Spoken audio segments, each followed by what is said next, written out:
You weren't drafted. No, I enlisted. Well, I like to see the ocean. I'd never really been on the ocean. And the ship seemed real interesting to me. And I didn't like to think about the Army, someone chasing me around with a bayonet. So I went to the Navy. It must have been 1948 or 49. Yeah. I graduated in 47, so, and I worked on the railroad for a while. So it must have been end of 48 or first part of 48, I guess, 49. What led you to do it at that time? Well, me and my buddy Kurt were just running around and figured we might as well have some fun. Well, you already were on the Rock Island, though, weren't you? Yes. I went right after high school on Rock Island. And I think I worked about a year on Rock Island. Were you happy there? Oh, yeah, I liked the work. I liked the work and the job. And we lived in a bunk car with, 10, 12, 15 men. It was just fun. Mm-hmm. Us kids. No responsibility, a lot of money. They paid good. So what led you to decide to leave that for the Navy? I don't know, just wanted to see what it was like. Where'd you go when you first enlisted? San Diego, And, boot camp San Diego. and then from there? Well, from San Diego, went up to Oregon. They sent me to school, Mm-hmm. and I didn't want to go to school. I went through the first school, operator school, and then I thought they'd send me to sea. That's what I wanted. What were they teaching you at the school? Teletype, operators, radio and teletype and operators. Mm-hmm. And then basic repair, tear them apart and put them back together. There's only me and one other guy that was right out of boot camp. The rest of them was all rated men off the ship. And of course we got all the dirty dirt jobs and midnight watches and that kind of stuff. So we decided, I talked to some of these friends of mine on the radio, and they said, if you don't like school, just flunk out and they'll send you to sea. So I did that. And we had a test every week. Well, I dropped way down from the top, clear down to probably in the middle, and the lieutenant called me in, an officer in charge of school, and chewed me out. And so I figured, well, I'll just drop down lower, and I quit altogether. I just quit. And he called me in and chewed me up one side down there and said, what's the matter? Now, I didn't know what an officer was at that time.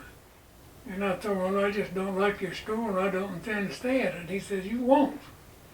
And I went to mess cooking, 4 o'clock in the morning to 8 o'clock at night, 7 days a week. And that wasn't exactly what I had in mind either. Then I finally got smart and found out how to get out of there. I buddied up with a guy, a yeoman over the clerk, and told them when they sent orders out, why, call me. Because they send orders for the men all the time, but they canceled mine. I think they intend to send me back to school. But I found out I had orders for Guam, but they never called me. So then the next thing I found out I had orders for Essex, Oregon, and I told this friend of mine, now, they put you on a truck or ship you out. I said, if they call my name, you give me a highball. And he did, and I did, and I got on the truck and left, and never been back to San Diego since. And then I went up to Essex, Oregon, and worked at a commissary store for a while. And then Korea and Laura come along, and they sent me to this aircraft carrier that was in mothballs in World War II. The Antietam. Antietam.